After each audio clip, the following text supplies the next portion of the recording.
Hello guys, welcome back to the Mandela Factor channel. It's been a while since I made a video of an economic model or ideology associated with that model.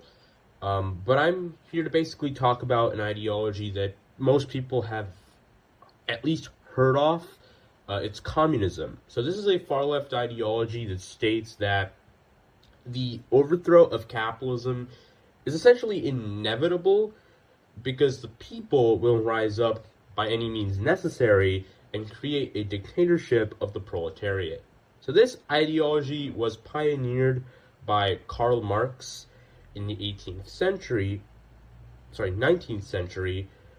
and he originally conceived this idea of industrialized nations like Britain, Germany, and France having their workers turn against the corporate forces, which was at that time, a very new kind of conception due to the Industrial Revolution.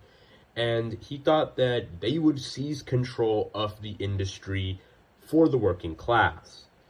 And he essentially thought of this happening with the workers forming councils, and essentially the most educated of the workers leading these councils, which would essentially manifest itself later on as the Communist Party.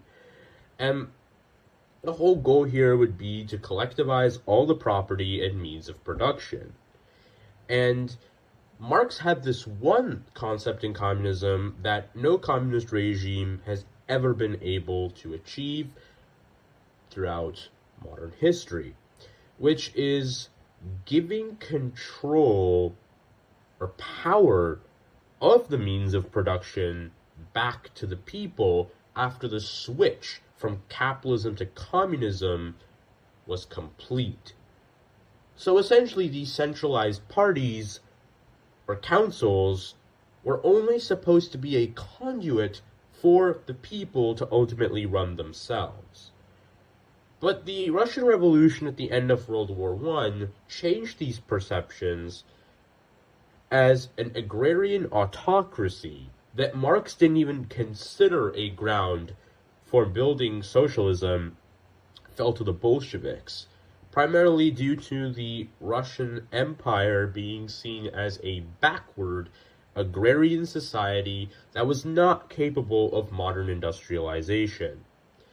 So the Soviet Union, as it was formed, disproved a lot of Marx's predictions, as it was made up of peasantry that were bound to a cruel aristocracy instead of a cruel corporate class. Now, on top of that, the Communist Party did govern through collectivization and abolishment of private property, but it was characterized through the 20s and into the 30s during Joseph Stalin's rule as a party bureaucracy. And this war against the bourgeoisie ended up taking a totalitarian character, as the Communist Party simply took the reins from the old imperial order. And this was seen by Joseph Stalin, who crushed all his opposition and made it very easy to be outed as a class criminal through his great purges. Now, the elimination of the free market puts the concentration of all the wealth that was there in Russian society into the from a capitalist class to the Communist Party, essentially meaning that nothing really changes except now the people cannot make money and a livelihood for themselves and are now bound under a totalitarian party. They just simply replaced the empire that they were under before. Thus, a communist model ends up becoming the same as an absolute corporatist model, like Estado Novo, but we'll talk about that later in a future video, which becomes inefficient and unpopular. And the repression and the mismanagement of the economy, like in agriculture, caused famines, with the Soviets taking grain from Ukraine and starving the people in the 1930s. And just a side note, while communists claimed that they didn't have prejudice against a certain group of people and that they were just simply fighting a class war, the Soviets made it clear that they truly were out just for the Russian people and the Russian people only, through the many actions that they took, which were more Russophilic than Soviet-philic. Additionally, religion was also targeted by the communists as state atheism was enforced. Most likely this was due to the fact that old monarchy and nobles were usually connected to religion, which was what provided them with their hierarchy, with their power, since in Catholicism, for example, it was really the Pope that placed the king into the power that they had in the coronation.